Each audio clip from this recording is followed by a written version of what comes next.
The air exploded with a scream so sharp it could have shattered glass. "You're trespassing, you thief."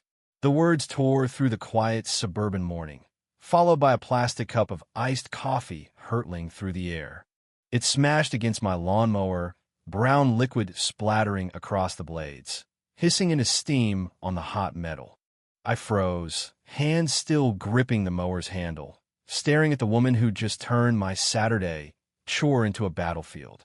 Her name was Vivian Caldwell, the new queen of the Meadowview Homeowners Association, and she was charging toward me like a general in a pink visor, her clipboard a shield, her fury a weapon.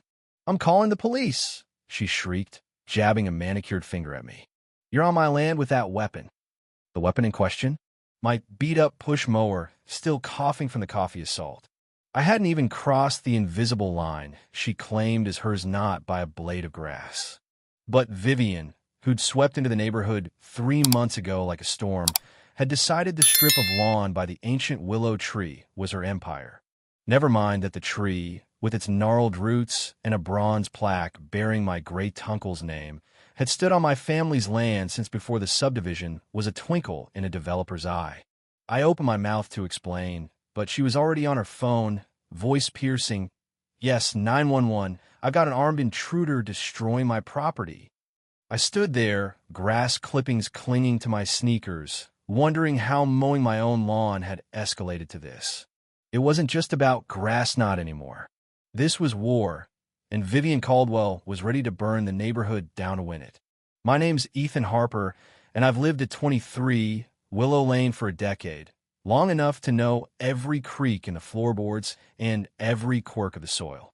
The willow tree, planted by my great-uncle after he survived the Pacific Theater in '45, was more than a landmark. It was a promise, a piece of my family's soul. Every Saturday, I mowed the lawn, trimmed the edges, and tipped my hat to that tree. Routine, peaceful, until Vivian moved in next door and declared herself the HOA's supreme commander. It started small, a passive-aggressive note about my mailbox being non-compliant with her new color palette. Then an email accusing my cousin's pickup truck of loitering on the street. But the real trouble began when she fixated on the willow's shadow, claiming the strip of grass where it fell was hers. She produced a crumpled HOA map, waving it like a royal decree. "This is the boundary," she'd said, pointing to a line that conveniently sliced through my yard. "You're stealing community property." I tried reasoning. Showed her my deed, the county records, even the faded survey pins buried under decades of dirt. She didn't care. To Vivian, facts were obstacles, and she was a bulldozer. That coffee-throwing morning was her declaration of war, and by noon, 2 patrol cars screeched into Meadowview. Officers stepped out, hands on hips, looking like they'd rather be anywhere else. Vivian, in full HOA regalia, marched them to the willow, pointing at me like I was a fugitive. "He's harassing me weekly. He threatened to poison my roses." The older cop, Officer Daniels, raised an eyebrow. "Poison, Mom." He glanced at my mower, then at my hands, still in grass-stained gloves. "Sir, any weapons?" "Just this," I said, patting the mower, "and maybe a late library book on composting." Daniel snorted, but Vivian shoved her HOA map into his chest. "It's all here. The boundary runs through the tree. He's violating my land." The younger cop, clearly new, squinted at the paper. "Ma'am, this is an illegal survey. It's an HOA printout." Vivian's face turned the color of her visor. "Issue a trespassing warning. Now." The cops exchanged a look, the kind that said they'd seen this movie before. They left without a warning, but Vivian wasn't done. By dusk, she'd hammered wooden stakes into my yard, each with a laminated sign. "Private HOA property. No trespassing." That night, an envelope slid under my door, a formal HOA violation letter accusing me of unauthorized lawn maintenance and demanding I remove my mower from community land. My mower. In my garage. On my property. I laughed, but it wasn't funny. Vivian wasn't just annoying, she was a force of nature, relentless and unhinged. Over the next week, she escalated. She filmed me every time I stepped outside, her iPhone a constant threat. She accused my sister of parking too close to her curb. She sent a neighborhood email blast claiming I was escalating tensions to steal her land. But the final straw came when she drove a stake into the willow's roots, right beside my great-uncle's plaque. That wasn't just a tree, Anna Maria, it was a legacy, and she defiled it. I didn't call the cops. I didn't call a lawyer. I called Marcus Reed, the best land surveyor in 3 counties. Marcus had mapped everything from swamps to old coal mines, and his chuckle over the phone was pure gold. "Sounds like you've got a suburban Napoleon with a clipboard," he said. "I'll be there at dawn. Bring coffee." The next morning, Marcus rolled up in a battered truck, his GPS rig gleaming like a sci-fi prop. He stepped out, spitting sunflower seeds, and surveyed Vivian's stakes with a raised eyebrow. "She staked your tree," he muttered, popping open a case of equipment. "This is HOA performance art." Vivian didn't disappoint. She stormed out, clipboard in hand, shouting, "You're not authorized to touch HOA land." Marcus didn't flinch. "Mom, ima licenced surveyor. This is private property, and it ain't yours." She retreated, red-faced, probably plotting her next flyer campaign. By noon, Marcus had his answer. He called me over to a corner by Vivian's driveway, pointing at his tablet.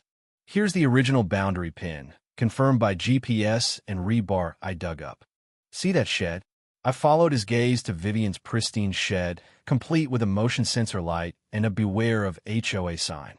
"Half of it's on your land. And that fancy pergola? Yours too." I blinked. "You're sure? But my license on it." She's been using a bad plat map for years. County records trump her HOA nonsense. Marcus documented everything: photos, coordinates, pins. As he packed up, I offered him lemonade under the willow. Vivian paced her porch, glaring, her phone glued to her ear. I decided to give her a chance to back down. Foolish, maybe, but I rang her doorbell, holding Marcus's report. "Vivian, the survey shows your shed's on my land. We can work this out."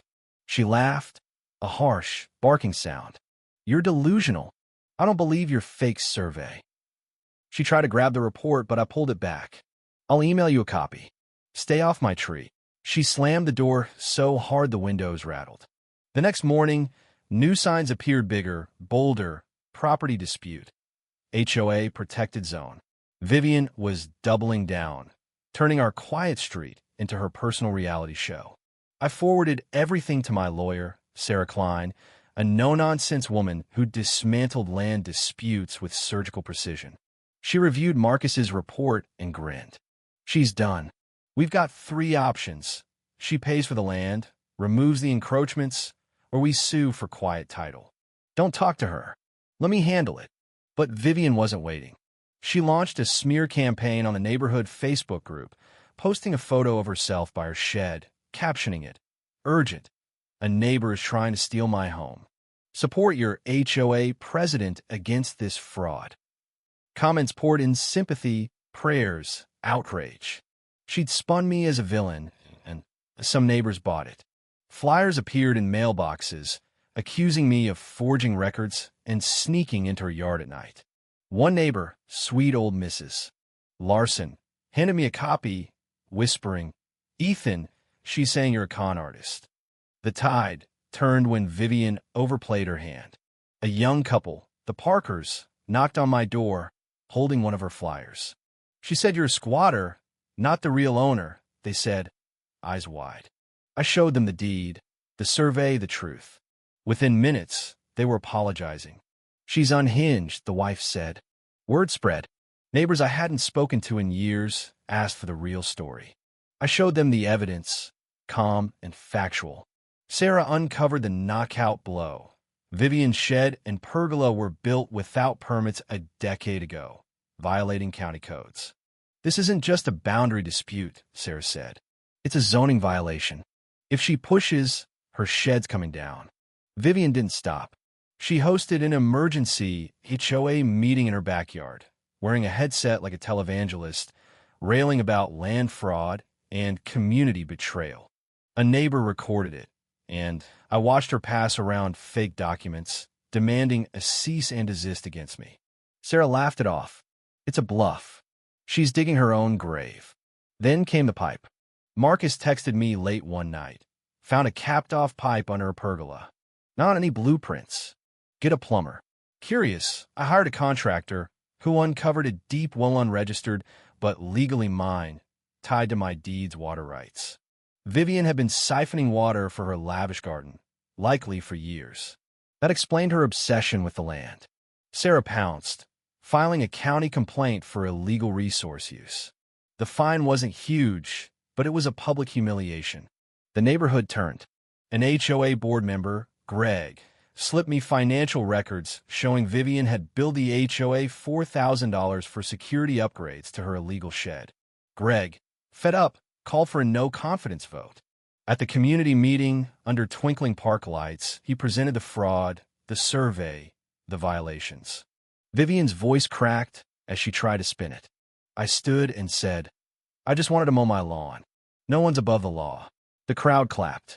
Vivian lost the vote, 5-1. The new president, a fair-minded woman named Clara, scrapped Vivian's petty rules. The lawsuit was the final nail. Sarah's case was airtight. Survey, photos, zoning violations, fraud.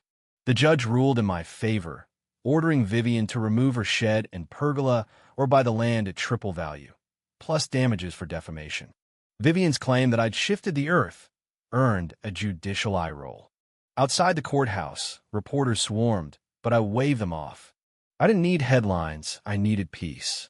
Demolition day came. A crew tore down Vivian's shed and pergola, the county inspector watching like a hawk. She stayed inside, blinds shut, as her empire crumbled. The well was sealed, her sprinklers dismantled, her lawn left barren. She listed her house, but a botched square footage claim tanked the sale. One gray morning, she drove away, her SUV stuffed with boxes. No goodbyes, no woofs. I rebuilt my fence, planted new grass, and added a bench under the willow. Neighbors stopped by, not just to chat, but to thank me for standing firm. Meadowview felt alive, agging cookouts, kids playing, no more HOA tyranny. All I did was mow my lawn, but in doing so, I cut through Vivian's lies, her control, her illusion. The truth didn't just win, it reclaimed the ground, blade by blade, until peace grew back, stronger than ever. If you were the one in this story, how would you react? Would you stand up and fight back, or accept the unreasonable pressure and control from the HOA? Share your thoughts in the comments below. And don't forget to subscribe, like, and share this video with more people. Your small action gives us the motivation to keep bringing you more intense and engaging stories. Thanks for watching, and we'll see you in the next video.